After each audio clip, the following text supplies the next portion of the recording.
नमस्कार, मी सुमित्रा. डेली रुटीनचा 33वा दिवस आहे आणि गुरुवारची पूजा करून मी माझ्या रोजच्या दिवसाची सुरुवात ही केलेली आहे. आणि मार्गशीर्ष महिन्यातील पहिला गुरुवार होता, त्यामुळे पूजा करून छान वाटलं. त्याच्यानंतर मला पहिली ऑर्डर आली होती, ती शेंगदाण्याची चटणी होती.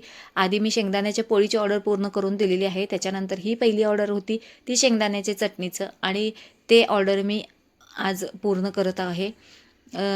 जेव्हा आपल्याला ऑर्डर येतात तेव्हा ते आपली टेस्ट किंवा तो जो पदार्थ आपण करून देणार आहे तो कशा पद्धतीने आपण त्यांना देतो, त्याचं चव ते सगळं बघून ती लोक परत आपल्याला सांगत असतात. आणि त्याच पद्धतीनं माझ्याबरोबर सुद्धा झालं की आधी त्यांनी खाल्ली होती आणि त्याच्यामुळे त्यांनी म्हटलं की आम्हाला आता ऑर्डर आहे आणि तुम्ही ही ऑर्डर आम्हाला पूर्ण करून द्या.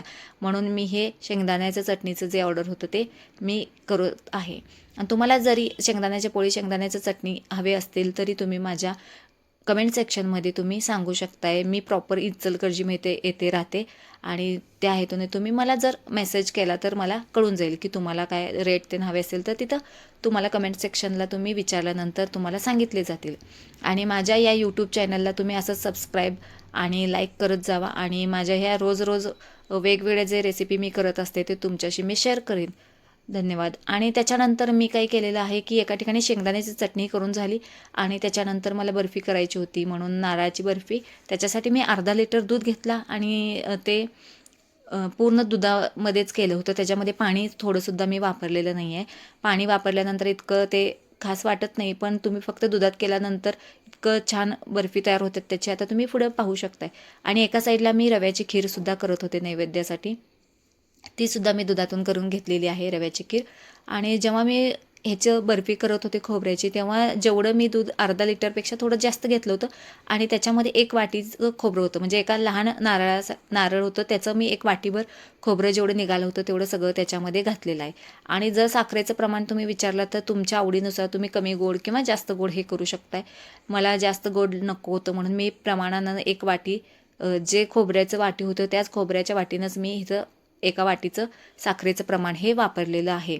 आणि हे बर्फी जेवढं खायला चांगले लागतात तेवढं बनवायला सुद्धा भरपूर वेळ लागतो. कंटिन्यू उभारून आपल्याला, म्हणजे ज्या ठिकाणी आपण करतोय तिथं कंटिन्यू त्या जे आपलं दुधाचं हे असतं त्याला पूर्ण एकसारखं आपल्याला हलवायला लागतं, जेणेकरून त्याच्या गुठळ्या होणार नाहीत. म्हणून आपण काय करायला लागतं, ते कंटिन्यू असं हलवल्यानंतर त्याची बर्फी एकदम छान बनते.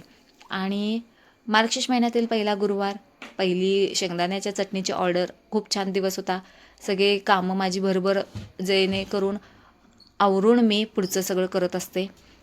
आणि भरपूर वेळानंतर मग हे दूध थोडं कमी झालेलं होतं आणि त्याच्यानंतरसुद्धा ते जे दूध होतं ते वर उडत होतं, चटका देत होतं, तरीसुद्धा मग ते गॅस लहान करूनच हे सगळं करायला लागतं. आणि अशा पद्धतीने 1 तास लागला ह्या बर्फीसाठी मला. आणि फक्त दुधाचं असल्यामुळे त्याला भरपूर वेळ लागतो. जेव्हा ते दूध पूर्ण सगळं आटतं, जे फक्त खोबरं तुम्हाला दिसू लागतं. आणि जेव्हा बर्फी झाली हे कधी कळतं जेव्हा पूर्ण तो गोळा होऊन लाडूसारखा त्याचा गोळा तयार होतो, तेव्हा समजायचं की हे बर्फीसाठी परफेक्ट झालेलं आहे. आता हे तुम्हाला घट्ट दिसते पण ह्याचं बर्फी पडत नाहीत किंवा त्याच्या वड्या पडत नाहीत. तुम्ही पाहू शकता आता पूर्ण एकसारखं त्याचा गोळा तयार होत होता. आणि म्हणून मी घातलं पाटावर, पण तेव्हा काय झालं ते आलं नाही, त्याचे वडे पडले नाहीत. मग परत कढईमध्ये घालून परत ते एकसारखं होऊसपर्यंत, त्याचा गोळा पूर्ण तयार होऊसपर्यंत मी थांबले होते. आणि त्याच्यानंतर मग थोड्या वेळानंतर असं वाटलं की हां झाला आहे गोळा आता तयार. आणि मग मी घातलं ते तूप लावून एका मी पाटावर ते जे सारण होतं ते वतलं होतं. जेव्हा तुम्हाला असं वाटेल की हा आता तयार झालेला आहे तेव्हाच तुम्ही ते पूर्ण एक लाडूसारखं एकसारखं व्हायला पाहिजे. हे असं वेगवेगळं झालं तरी ते होत नाही. बघा, तुम्ही एकदा घरी ट्राय करून बघा. आणि ह्याच्यासाठी भरपूर वेळ जातो, पण जेव्हा तुम्ही खायला घ्याल तेव्हा बाहेरच्यापेक्षा आपल्या घरात केलेली बर्फी ही खूपच सुंदर आणि खूपच छान लागते. आता बघा, तुम्ही पाहू शकताय असं पूर्ण एकसारखा लाडूसारखा गोळा होत होता.